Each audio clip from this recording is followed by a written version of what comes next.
This Family Life News podcast is made possible by the support of listeners like you.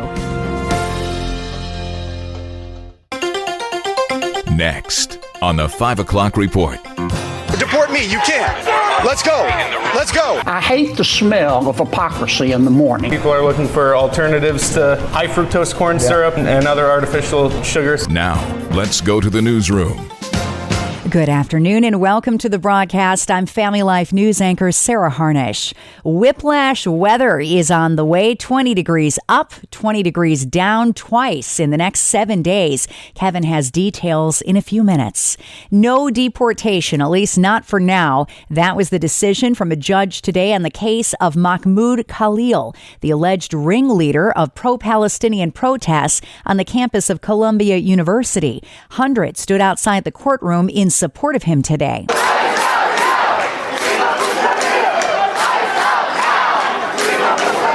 A judge ruled Khalil will remain in jail in New York. The anti-Israel activist is here on a visa and is accused of distributing pro-Hamas propaganda on campus. His supporters say this is a free speech issue. We got to have solidarity. I'm a U.S. citizen. They can't do that to me. That's why I'm here, saying all the same things that they're going to say. So deport me. You can't. Let's go. Let's go. But Senator John Kennedy of Louisiana says when you push terrorism on average American college students, you've crossed the line for free speech. If foreign students want to come here and learn, I'm happy to have it. But I'm not happy to pay for them to hate on America. And I'm not happy to have universities support that while at the same time taking American taxpayer dollars. I hate the smell of hypocrisy in the morning. Senator Ted Cruz says there's a second issue. First Amendment rights only belong to American citizens. The First Amendment does not protect your right. Coming to this country on a visa is a matter of grace, and we're not going to bring in people who hate America. We're not going to bring in people who terrorize their fellow students, who attack Jewish students, who threaten Jewish students, who burn American flags. We have no obligation to let people in who hate this country. Khalil's lawyers will try to have him freed tomorrow. Federal prosecutors want the case moved out of New York.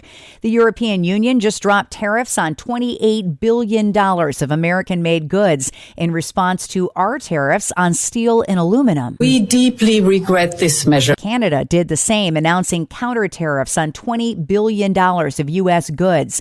Businesses across America are not so sure Donald Trump's art of the deal is a good deal for them. We've seen some estimates that say that it could be up to $10,000 per home that these tariffs could increase the cost. Analyst Charles Gasparino says trust the process. We're playing a game of chicken globally. Is this something that President Trump is willing to stick out? Because it's going to get messy if you really play the long game here on tariffs. And if you want to win, you got to play the long game. He says this is what it takes to level the playing field after decades of unfairness. It's going to take a degree of intestinal fortitude. How long? Everybody asks me this. It could be 6 minutes or 6 months. Donald Trump wrapped up a meeting with the Prime Minister of Ireland today and took questions from the press. The EU was set up in order to take advantage of the United States. Right beside the president, Ireland, who is part of the European Union. I have great respect for Ireland and what they did, and they should have done just what they did, but the United States shouldn't have let it happen. A few streets over, the U.S. Department of Education spent the day laying off half of its employees in what's seen as a first step in doing away with the department. Becky Pringle is with the National Education Association. They cannot shut down the Department of Education without the votes in Congress, and we have to tell them no. Jim Banks is a Republican from Indiana. He says this is about cutting the middleman, not cutting the aid. He says federal government cash will bypass the Department of Ed and now go directly to the states. And he says they can run their own schools better. President Trump and Secretary Linda McMahon are dropping the people's elbow on the bureaucracy at the Federal Department of Education, sending these dollars back to the states so that they can spend them in a much wiser and more effective way than the federal government can. A stopgap funding bill is heading to the U.S. Senate as the deadline to prevent a government shutdown nears. The bill narrowly passed in the House yesterday by a vote of 217 to 213. House Speaker Mike Johnson. Now the ball is sent over to the Senate. Chuck Schumer has a big decision to make. Is he going to cast a vote to keep the government open, or is he going to be blamed for shutting it down. They've got till the end of the week. Members of President Trump's team are on their way to Russia to get Moscow's response after Ukraine agreed to a 30-day ceasefire Tuesday in the Middle East. Former CIA station chief Dan Hoffman predicts favor. Vladimir Putin has really suffered hundreds of thousands of casualties to his forces, and they too may need a break. CBS reporter Holly Williams. We heard from Russia's presidential spokesman today who said that they are closely studying the statements that came out of that meeting in Saudi Arabia. That is a very cautious response from Russia. And there was another crowd of 5,000 worshiping Jesus last night on a college campus. Dear God in heaven, I know that I have sinned. I know that I have ran from you. I know that I've gone my own way. This time it was on the West Virginia University campus. Hundreds responded to an altar call. It's all part of the Unite Us movement that's reached tens of thousands of college kids this year for Jesus. They have 2 more planned campus stops in April. Still to come on the 5 o'clock report, corrections officers blacklisted. Josh Shapiro still pitching clean energy and faster internet, same cost, a bill proposed in Pennsylvania. Those stories after weather with Kevin Williams. Well, the cold air that arrived today is heading out tonight, and milder weather is arriving for the end of the week. In the meantime, it'll be mainly cloudy tonight, and there will be a touch of light snow and some sprinkles in parts of the area this evening. And there could be a fresh, thin coat of snow across some of the higher elevations of the southern tier and southern Finger Lakes. Low temperatures in the upper 20s and 30s. For tomorrow, clouds break for some sunshine, high temperatures back up into the 50s. And a fair amount of sunshine Friday with high temperatures then, mostly in the 60s. Thank you, Kevin. Checking the stories making news where you live across New York and Pennsylvania. New York has blacklisted thousands of corrections officers who refused to cross the picket lines this week amid a statewide protest over working conditions inside prisons. Governor Hochul signed an executive order yesterday barring those fired workers from any future state employment. That is the heavy hand of Hochul, and it should not be allowed. It has to be criticized. A court needs to set it aside. Attorney Ralph Larigo represents hundreds of fired COs in New York. There are over 3,000 people, according to their numbers, that are still out of work. The state is still pursuing contempt, still pursuing civil penalties, and that the state has wrongfully taken away health insurance for those people. He says the state misapplied the Taylor law to punish corrections officers. Governor Hochul claims the 22-day strike cost taxpayers nearly $100 million. 8 New York universities are in hot water with the federal government. Here's Family Life's Mark Webster. Yeah, the 8 are among 60 institutions under federal investigation for alleged anti-Semitic discrimination and harassment stemming from their handling of pro-Palestinian and anti-Semitic protests linked to the war in Gaza. Cornell and Binghamton universities got warning letters from the Department of Education about potential enforcement actions if they don't fulfill obligations under Title VI of the Civil Rights Act to protect Jewish students on campus, including uninterrupted access to campus facilities and educational opportunities. Mark Webster, Family Life News. Pennsylvania Governor Josh Shapiro continues to pitch his green energy agenda. He touted the benefits of renewables while visiting a hydroelectric plant in York on Tuesday. There are too many that just want to do nothing right now. But I'm here to tell you, doing nothing is no longer an option in Pennsylvania. Shapiro says the state needs to invest more in wind, solar, and hydropower. The natural gas industry isn't digging the governor's plan, though. You can't run a full-time economy on part-time power. Jim Welty is president of the Marcellus Shale Coalition. We sit on top of one of the largest natural gas basins in the world, and we aren't having any conversation about natural gas generation. Pennsylvania is the second largest energy exporter in the entire country. A bill in the Keystone State proposes equal internet access across the entire state. 2 Democrats are asking state lawmakers to regulate large internet companies and, quote, ensure their services are transmitted fairly without changing the price for customers that are farther away for faster lines. Business groups say you can't tell a company to spend more to cover rural areas and simply absorb the cost. Next at 5, there's a lot going on in healthcare this week. The 5th anniversary of COVID lockdowns in the U.S., new measles cases, and big food companies sit down with Robert F. Kennedy Jr. to talk sweeping changes to how food is made. Our own Greg Gillespie interviewed Dr. Chad Savage for his thoughts. Let's listen in. Dr. Savage, let's start with Robert F. Kennedy Jr. How will the new HHS secretary affect how Americans individually deal with health care?